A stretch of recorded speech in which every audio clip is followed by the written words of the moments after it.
ఎందుకంటే క్రైస్తవులు అనే కంటే కూడా అబ్రహామిక్ రిలీజియన్స్ పాటిస్తున్న వాళ్ళందరికీ కూడా ఇదే రకమైన మైండ్ సెట్ ఉంటుందని నేను చెప్తాను. ఎందుకంటే ఇది వాళ్ళ మత గ్రంథం చెప్తున్న విషయాలు. ఎందుకంటే బైబుల్లోనే ఉంది స్పష్టంగా. ద్వితీయోపదేశకాండం మీరు చూసుకున్నట్లయితే బహుశా మహేష్ గారికి కూడా ఐడియా ఉండే ఉంటుంది. ఇతర వేరే దేవుళ్ళని ఆరాధించే వాళ్ళు ఎవరైనా ఉంటే గనక వాళ్ళ ప్రదేశాలను మీరు స్వాధీనం చేసుకున్నప్పుడు వాళ్ళ విగ్రహాలను మీరు ధ్వంసం చేయండి, వారి బలిపీఠాలను ధ్వంసం చేయండి, వారి ప్రార్థనా స్థలాలను బొత్తిగా పాడు చేయండి, వాళ్ళ దేవుళ్ళ యొక్క నామ ప్రతిరూపాలు అక్కడ లేకుండా పూర్తిగా ధ్వంసం చేయండి అని చెప్పేసి చెప్తున్నారు. వాళ్ళ మత గ్రంథంలో ఉంది. అదే కాదండి, ఈ అబ్రహామిక్ రిలీజియన్స్ పాటిస్తున్న 3 మతాల వాళ్ళు, ఏదైతే యూదు కానీ, క్రైస్తవులు కానీ, ఇస్లాం కానీ, వీళ్ళందరూ కూడా పరమత సహనం అనేది ఎక్కడ కూడా వాళ్ళ మత గ్రంథాల్లో ఎక్కడ బోధించబడలేదు.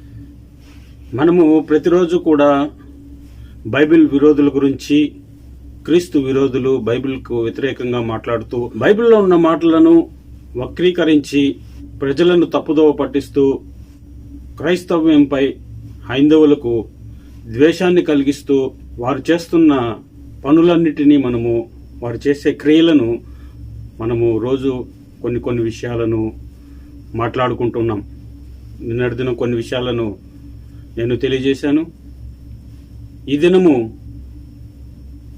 మరికొన్ని విషయాలను మనము బైబిల్ గ్రంథం ధ్యానం చేద్దాం. ఈ మధ్య కాలంలో అనేక మంది బైబిల్లో దేవుడు దుర్మార్గంగా చెప్తూ ఉంటాడు, విగ్రహాలను పడగొట్టమని, దేవాలయాలపై దాడులు చేయమని బైబిల్ చెప్తుంది. అందుకే క్రైస్తవులు ఈ విగ్రహాల మీద దాడి చేస్తూ ఉంటారని. ఎక్కడ ఏ సందర్భం జరిగినా అది క్రైస్తవులకు అంటగడుతూ ప్రజల మధ్య విద్వేషాలు కలిగిస్తూ ఉంటారు. అసలు బైబిల్లో దేవుడు ఏం చెప్పాడు? మీరు చూసిన వీడియో పాతదే, 2 సంవత్సరాల క్రితము వీడియో. అది మీకు అర్థం కావాలని, మీకు తెలియాలని ఆ విషయాలు నేను ఆ వీడియో చూపించడం జరిగింది. వారు మాట్లాడే మాటలు ఎలా ఉంటాయో మీరు కూడా తెలుసుకోవాలి కాబట్టి. అలాగే రీసెంట్గా ఈ మధ్య కాలంలో కూడా మన భారతదేశంలోని, మన తెలుగు రాష్ట్రాల్లో, ఆంధ్ర రాష్ట్రంలో ఎక్కువగా గుడులపై దాడులు, తెలియని వారు దాడులు చేస్తే దాన్ని ఎంతో అనుభవం కలిగిన ముఖ్యమంత్రి పదవి చేసిన రాజకీయ నాయకులు వీరు కూడా కొంచెం కూడా ఆలోచించకుండా క్రైస్తవులను తప్పుపట్టినట్లుగా మనము చూసాం. అసలు బైబిల్లో ఏముంది? ఈ విషయాలు కూడా మనము తెలుసుకోవాలి. ముఖ్యంగా వారికంటే ముందు మనమే తెలుసుకోవాలి. చాలామంది ఈ విషయాలన్నీ పట్టించుకోరు. కానీ సమయంలో మనము కొన్ని విషయాలను ధ్యానం చేద్దాం. అసలు వారు చూపించే వచనము, అతను చెప్పినట్లుగా ద్వితీయోపదేశకాండంలో ఏం రాయబడి ఉంది అనే విషయాలను మనం కొద్దిగా ధ్యానం చేద్దాం. ద్వితీయోపదేశకాండము 7వ అధ్యాయం 5వ వచనం. అతను చెప్పలేదు ద్వితీయోపదేశకాండంలో అక్కడ అలా ఉంది, దేవుడు బైబిల్లో రాయించాడండి, వాళ్ళ విగ్రహాలను పడగొట్టమన్నాడు, గుడులను కూల్చేయమన్నాడని.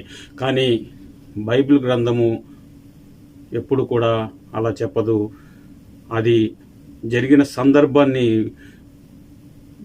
జరిగే సందర్భం ఏంటి, దేవుడు ఎందుకు అలా చెప్పాడు, ఒక దేశాన్ని, ఆ దేశంలో ఉన్న ప్రజలను వెళ్ళగొట్టమని, ఆ దేశంలో వారు ఆరాధిస్తున్న దేవుళ్లను, విగ్రహాలను ఎందుకు పడగొట్టమన్నాడు? ఎందుకంటే దేవుడు అనంత జ్ఞాని. ఈ సృష్టిని చేసిన దేవుడు అంతా ఆలోచించకుండా ఇలాంటి మాటలు ఎందుకు చెప్తాడు అనేది కూడా ముందు ఆలోచించాలి. కానీ ఈ మతోన్మాదులు, క్రీస్తు విరోధులు ఈ విషయాలన్నీ కూడా ఏమీ ఆలోచించరు. పైన వచనాలు, కింద వచనాలు ఏవి కూడా ఆలోచించరు. కానీ ఏదో ఒక మాట చెప్పేస్తారు, బైబిల్పై బురద చల్లేస్తూ ఉంటారు.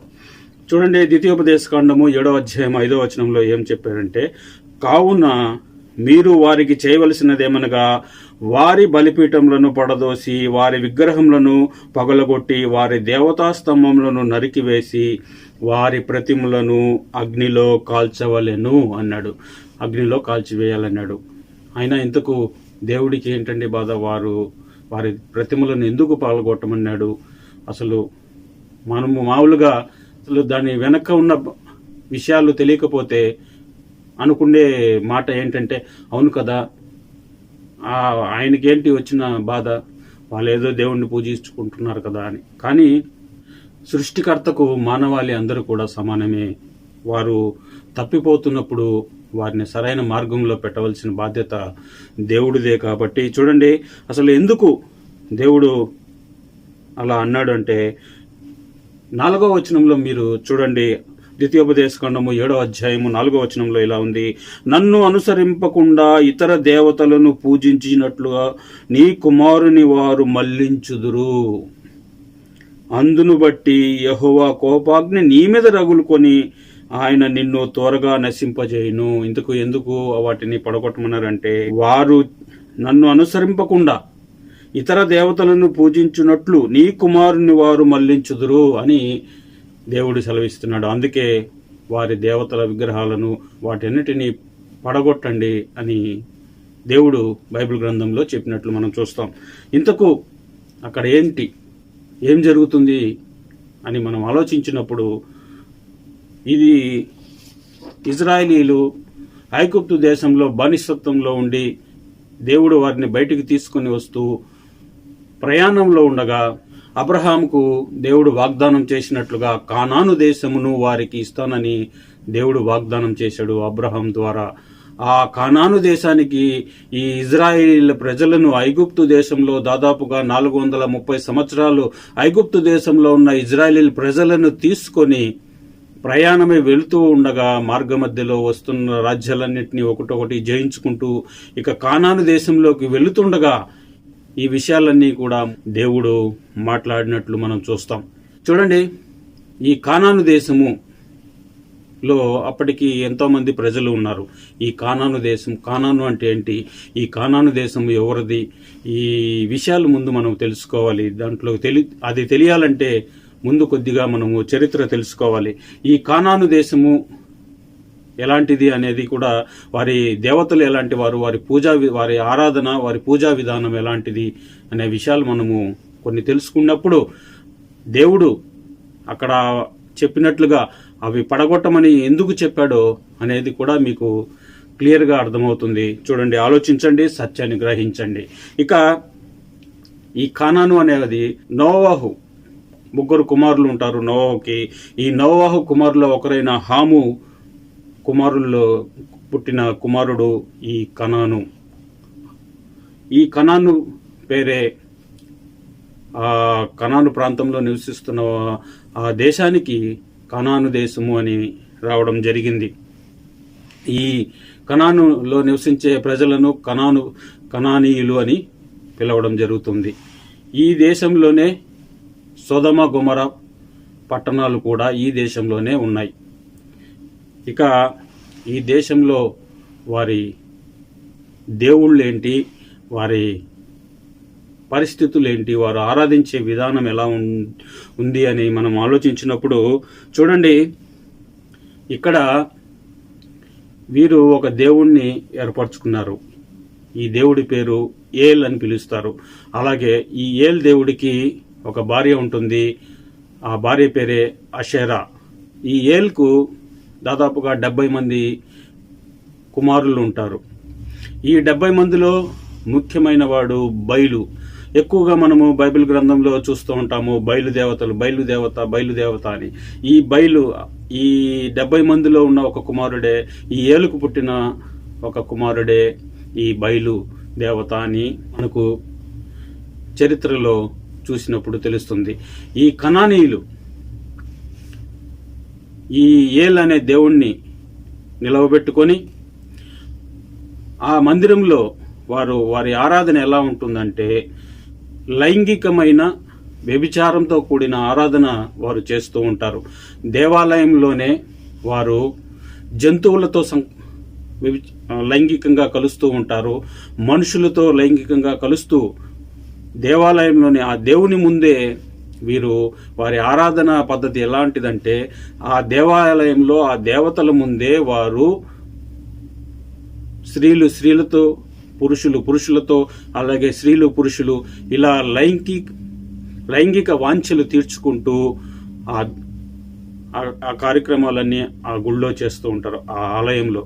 ఇలా చేస్తే ఆ దేవుడు వారి దేవుళ్ళు సంతోషించి వారికి సంతానం లేని వారికి సంతానమును, వర్షం కలిగించి పంటలు బాగా పండుతాయని, సంతానం లేని వారికి సంతానం కలుగుతుందని, వర్షాలు బాగా పడుతాయని వారు ఆ దేవాలయంలోకి వెళ్ళి జంతువులతోనూ కలుస్తూ ఉంటారు. అలాగే హేయమైన క్రియలు చేస్తూ ఉంటారు. అంత మాత్రమే కాకుండా బలిపీఠ వారు ఆ విగ్రహం దగ్గర పసిపిల్లలను ఆ విగ్రహం కింద ఒక అగ్ని గుండం పెట్టి ఉంటారు. ఆ అగ్నిగుండంలో పసిపిల్లలను అందులో వేస్తూ దేవతలను సంతోషపెడుతూ ఉంటారు. బలులు అనేది ఇస్తూ ఉంటారు. అంత ఘోరమైన క్రియలు అక్కడ జరుగుతూ ఉంటాయి. మనం చూసినట్లయితే ఇలాంటి కనానీయులు వీరు ఆరాధించే దేవుడు ఎంత మాత్రము పరిశుద్ధత లేని దేవుడుగా కనానీయులు ఇలాంటి హేయమైన క్రియలు చేస్తూ ఉంటారు. అందుకే దేవుడు ఆ ఇజ్రాయేలీల ప్రజలకు చెప్పింది, మీరు వెళ్ళి ఆ దేశంలోకి వెళ్ళిన తర్వాత మీరు వారి బలిపీఠాలను పడగొట్టండి, వారు చేసే క్రియలను మీరు చేయకూడదు అని. అందుకే దేవుడు ఏమన్నాడంటే ద్వితీయోపదేశకాండము 7వ అధ్యాయం 4వ వచనంలో, నన్ను అనుసరింపకుండా ఇతర దేవతలను పూజించినట్లు నీ కుమారుని వారు మళ్లించుదురు అని దేవుడు ఎందుకు చెప్పాడంటే అదే కారణము. చూడండి, మీకు కొన్ని ఇంత చేసినా కూడా చూడండి, వారు ఇజ్రాయేలీల ప్రజలు మీరు చూస్తే మొదటి రాజుల గ్రంథము 14వ అధ్యాయం 23-24 వచనాల్లో మీరు చూసినప్పుడు వారు ఏం చేశారంటే, మొదటి రాజుల గ్రంథము 14వ అధ్యాయం 23-24 వచనాల్లో వారు చూస్తే ఎట్లనగా, వారును ఎత్తైన ప్రతి పర్వతం మీదను పచ్చని ప్రతి వృక్షము ముందును బలిపీఠములను కట్టి విగ్రహములను నిలిపి దేవతాస్తంభములను ఉంచిరి. 24వ వచనంలో, మరియు పురుషగాములు అంటే పురుషులతో పురుషులు సంభోగం చేసేవారు, ఇలా పురుషగాములు సహా దేశములందుండరి అని దేవుడు సెలవిస్తున్నాడు. అంత కఠినమైన నిర్ణయాలు చేసినప్పటికీ కూడా కొంతమంది దాన్ని అభ్యసించి, ఎందుకంటే ఈ ఇజ్రాయేలీల ప్రజలు ఐగుప్తు దేశంలో ఉండగా దాదాపుగా 430 సంవత్సరాలు ఐగుప్తు దేశంలో ఉండగా ఇలాంటి కార్యక్రమాలే ఆ ఐగుప్తు దేశంలో కూడా జరుగుతుండేవి. వాటిని అన్నిటినీ అభ్యసించారు కాబట్టి వీరు త్వరగా దీన్ని పాటిస్తున్నారు. అందుకే దేవుడు ఎప్పుడు కూడా అక్కడ ఆ కార్యక్రమాలు జరుగుతూ అవి అలాగే ఉంచి ఉంటే పరిస్థితి ఎలా ఉండేది? వీరు కూడా అక్కడికి వెళ్ళిన వారు కూడా వాళ్ళని చూసి వీరు కూడా చెడిపోయేవారు. వీరు కూడా అలాంటి క్రియలే చేసేవాళ్ళు. వ్యభిచార క్రియలు చేసేవారు. పురుషులతో పురుషులు, స్త్రీలతో స్త్రీలు వ్యభిచారం చేసేవారు. అలాగే పసిపిల్లలను అగ్నిగుండంలో వేసేవారు. ఈ పద్ధతులన్నీ, ఈ ఆచారాలు, ఈ దురాచారాలన్నీ కూడా నేర్చుకొని ఉండేవారు. అందుకే అక్కడ అవి లేకుండా, ఆ దేవతా ప్రతిమలు లేకుండా, ఆ బలిపీఠాలు లేకుండా వాటిని నిర్మూలనం చేయమని, ఆ మనుషులనందరినీ కూడా నిర్మూలనం చేయమని ఎందుకు దేవుడు ఇచ్చాడు అనేది మీరు అర్థం చేసుకోగలరు. అంత ఘోరమైన పరిస్థితి, అంత హేయమైన క్రియలు అక్కడ జరుగుతున్నాయి కాబట్టి దేవుడు ఆ మాటను అక్కడున్న వారికి చెప్పడం జరిగింది. దాన్ని తీసుకొని వచ్చి ఇక్కడ ఉన్నవారు ఈ కాలంలో, అది జరిగి దాదాపుగా ఈ యేసుక్రీస్తు గారికి ముందు 2000 సంవత్సరాల క్రిందట జరిగిన సందర్భము. ఇప్పుడు యేసుక్రీస్తు గారు వచ్చి కూడా 2000 సంవత్సరాలైంది. దాదాపుగా 4000 సంవత్సరాల కింద చరిత్ర. అది రాజుల కాలంలో జరిగే కార్యక్రమాలు. ఇప్పుడు ప్రజాస్వామ్యము, ఎన్నికలు, ప్రజల పాలనలు ఇవన్నీ వచ్చి కాలం మారిన తర్వాత దాన్ని తీసుకొని వచ్చి బైబిల్లో ఇలా ఉంది అని, బైబిల్లో దేవుడు చాలామంది బైబిల్ని అంటున్నమాట, మీ బైబిల్లో బూతు మాటలు ఎక్కువగా ఉంటాయి అని. ఇవి దేవుడు మానవాళిని రక్షించడానికి రాయించిన గ్రంథం. ఇది మత పుస్తకం కాదు. మత పుస్తకం అయితే మతానికి సంబంధించిన విషయాలు ఉంటాయి, కానీ ఇది మనిషిని జీవ మార్గంలోకి నడిపించే దివ్య గ్రంథము కాబట్టి, పరిశుద్ధ గ్రంథము కాబట్టి, దీంట్లో మనుషులు ఎలా ఉండకూడదో చెప్పడానికి ఈ విషయాలన్నీ రాయించాడు. ఇది పాఠాలు నేర్పించే పుస్తకం. మనిషికి పాఠాలు నేర్పిస్తుంది ఈ బైబిల్ గ్రంథము చదివితే లోక జ్ఞానం తెలుస్తుంది. అలాగే మనిషి ఎలా బ్రతకాలో తెలుస్తుంది. అనేక అద్భుతమైన విషయాలు బైబిల్ గ్రంథంలో ఉన్నాయి. అందుకే చూడండి, మనము స్కూళ్ళల్లోనూ కాలేజీల్లో సెక్స్ ఎడ్యుకేషన్ అనేది ఒకటి పెట్టారు. అంటే లైంగిక విషయాల గురించి చిన్నతనం నుంచే పిల్లలకు నేర్పించాలి అనే ఉద్దేశంతో సెక్స్ ఎడ్యుకేషన్ అనేది ఒకటి ప్రారంభించినట్లుగా మనము చూస్తాం. అలా ఇది పాఠాలు చెప్పే పుస్తకం, ఇది పాఠాలు నేర్చుకోవడానికి. దీంట్లో ఉన్న మాటలు బూతు మాటలు ఉన్నంత మాత్రాన అలా చేయకూడదని, అంటే ప్రపంచమంతా కూడా అప్పటికి ఎలా ఉంది అనేది నీకు తెలియాలి. నీకు తెలియకపోతే ఎలా నీకు నేర్చుకుంటావు? నీకు తెలియాలి కాబట్టి అవి దేవుడు రాయించి ఇచ్చాడు.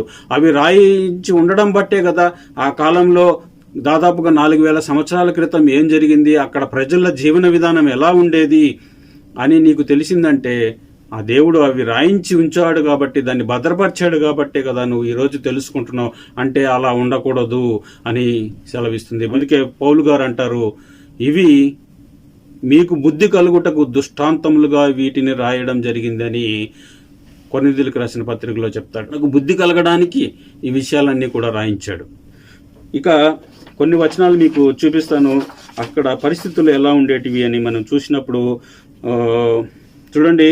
ద్వితీయోపదేశకాండము 23వ అధ్యాయం 17వ వచనంలో ఇలా ఉంది, ఇజ్రాయేలీలు కుమార్తెల్లో ఎవతియు వేశ్యగా ఉండకూడదు, ఇజ్రాయేలీల కుమారుల్లో ఎవడును పురుషగామిగా ఉండకూడదు అని దేవుడు సెలవిస్తున్నాడు. అలాగే చూడండి 1వ రాజుల గ్రంథము 22వ అధ్యాయం 46వ వచనంలో ఇలా రాయబడింది, తన తండ్రి అయిన ఆసా దినములలో శేషించి ఇండు పురుషగాములను అతడు దేశం నుండి వెళ్ళగొట్టెను అని ఉంటుంది. అలాగే చూడండి, ఇంకా మీరు చూసినట్లయితే 1వ రాజుల గ్రంథము 15వ అధ్యాయము 11-12 వచనాల్లో మీరు చూసినట్లయితే ఆశా తన పితరుడైన 11వ వచనంలో ఆశా తన పితరుడైన దావీదు వలె యెహోవా దృష్టికి యథార్థంగా నడుచుకొని, అలాగే 12వ వచనంలో పురుషగాములను దేశం నుండి వెళ్ళగొట్టి తన పితరులు చేయించిన విగ్రహములన్నిటినీ పడగొట్టెను అని ఉంటుంది. ఆదికాండము వారి అసలు సొదొమ గొమొర్రా పట్టణాల్లో ఉన్న ప్రజలు ఎలాంటి వారంటే ఆదికాండము 13వ అధ్యాయం 13వ వచనంలో ఇలా రాయబడి ఉంది, సొదొమ మనుషులు దుష్టులను యెహోవా దృష్టికి బహు పాపులై ఉండిరి, యెహోవా దృష్టికి బహు పాపులై ఉండిరి అని ఉంది.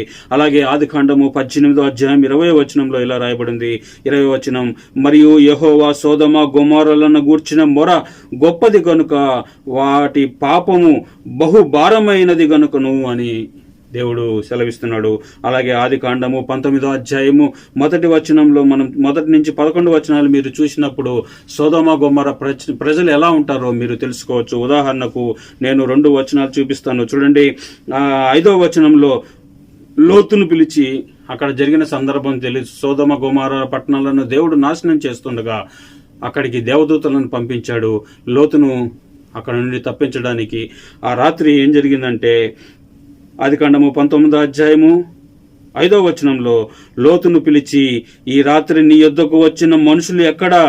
మేము వారిని కూడునట్లు మా యొద్దకు వారిని వెలుపలికి తీసుకుని రమ్మని అతనితో చెప్పగా, ఎక్కడ మీ ఇంటికి ఎవరో వచ్చారు కదా, చుట్టాలు వచ్చారు, రమ్మను బయటికి, మేము వాళ్ళని అనుభవించాలి, వాళ్ళని బయటికి రమ్మని వారిని లోతును తలుపు కొట్టి మరీ పిలిచి, ఎవరెవరు వచ్చారు ఇంతకు అక్కడ చూడండి 4వ వచనంలో 4వ వచనంలో ఆదికాండము 19వ అధ్యాయం 4వ వచనంలో, వారు పండుకొనక ముందు ఆ పట్టణస్థులు అనగా సొదొమ మనుషులు బాలురును వృద్ధులను ప్రజలందరూ, బాలురు చిన్నపిల్లలు ముసలివార్లు ప్రజలందరూ నలుదిక్కుల నుండి, అంటే 4 పక్కల నుండి కూడి వచ్చి ఆ ఇల్లు చుట్టవేసిరి, అంటే ఆ ఇంటిని చుట్టుకున్నారు. ఎవరో కొత్త వాళ్ళు వచ్చారు, మేము వారిని అనుభవించాలి, వారిని బయటకు పంపించు. అసలే దేవదూతల మనుషులా కాదా ఏంటి, అవన్నీ అవసరం లేదు.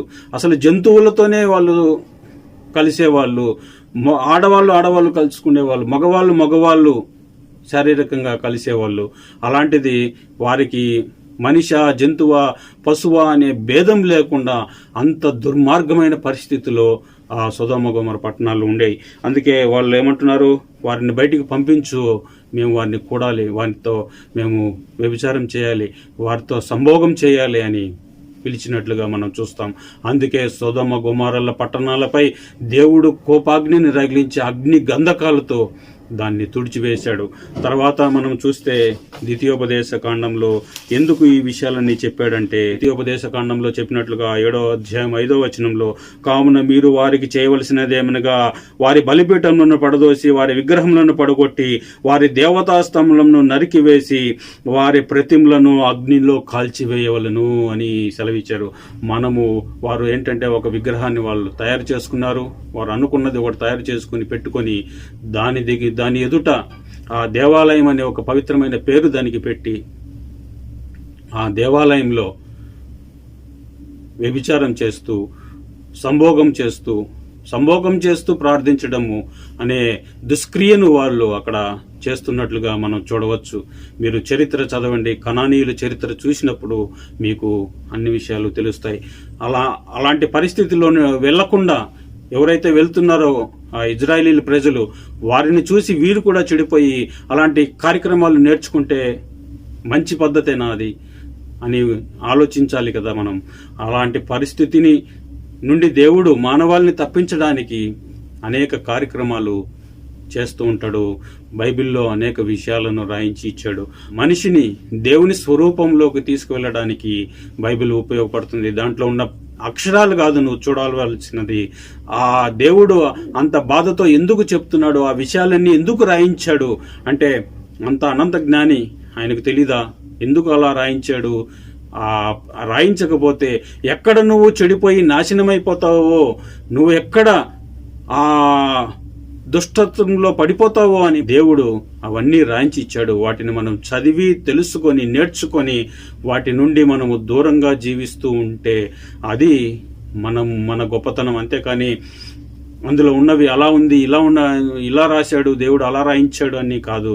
ఆలోచించాల్సినది, దేవుడు చేస్తున్నాడా అలాంటి తప్పులు, దేవుడు ప్రోత్సహిస్తున్నాడా అలాంటి తప్పులను, ఈ విషయాలు చూడాలి. కానీ దేవుడు చెయ్యొద్దు, ఇలాంటి పనులు చెయ్యొద్దు అని ఆ పేర్లు రాసినంత మాత్రాన అది బూతు పుస్తకం అయిపోదు. కాబట్టి ఈ విషయాలన్నీ ఆలోచించండి, సత్యాన్ని గ్రహించండి, వాస్తవాలను గ్రహించండి. మన YouTube channel saviour Jesus Christ అనే మన యూట్యూబ్ ఛానల్ని సబ్స్క్రైబ్ చేసుకోండి, తెలియని వారికి షేర్ చేయండి. ఇలాంటి మంచి మంచి విషయాలను మీ ముందుకు తీసుకొని వస్తాను. బైబిల్ గ్రంథంలో మీరు తెలుసుకున్నట్లుగా కనానీయులు అంటే ఎవరో మీకు తెలియజేశాను.